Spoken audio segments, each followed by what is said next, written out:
pampagising, di pa pwedeng matulog. Kailangan kong umangat, di pwedeng mahulog. Hinatid sa aking studio, tinimpla nila bruha. 5 araw na dito, pera kailangan makuha. Dito lang ako sa kuweba, umaga hanggang gabi. Pati mga bitches ko gumagawa ng salapi. Tas inaambag nila dito sa aking kumpanya. Di ganyan babae mo kasi ikaw ang tuta niya. Ikaw ang sumusunod, kalalaki mong tao. Maghabol at manuyo, yan ang di ko trabaho. Ako ay pimp, tang ina, ako ang nagdidikta. Magkaaway kayo ng chick mo kaya tahimik ka. Anyway, balik na ako sa diskarte kong ito. Di umalis sa aking linya kaya hindi nalito. 7 days at walang off, bakasyon ko tsaka na. Papunta ako sa yaman kung ayaw mo dyan ka na.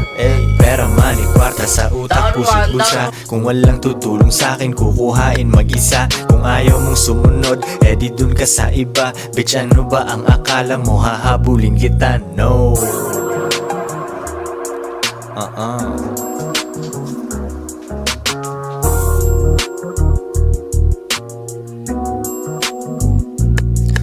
Kuha pera tas repeat kasi wala nang ibang play. Bagong picture ng babae ko, ang caption niya ay slay. Mismong siya ay hustling din sa IG at san pa man. Tinuruan ko paano kaya bulsa niya may laman. Di ko siya binibigyan, kailangan niyang ipunin yon. Kung sa tingin mo mali ako, yan iyong opinion. Mga di ko mautusan, sila ay nasa labas. Pag mahal nila ako, sila'y nasa tamang landas. Pera ko kumakapal, dati lang isang dangkal. Pwede nang kumain ng masarap kahit mahal. Malinis aking galaw, kita mo hindi yan tus. Nasa lilim lang ako at umiinom ng juice. 24 oras ang hustle, hindi nagsasara. Nakaporma ako lagi kasi daming kamera. Bumiling sariling kotse at hindi yan binigay. Isang malupet na Pinoy at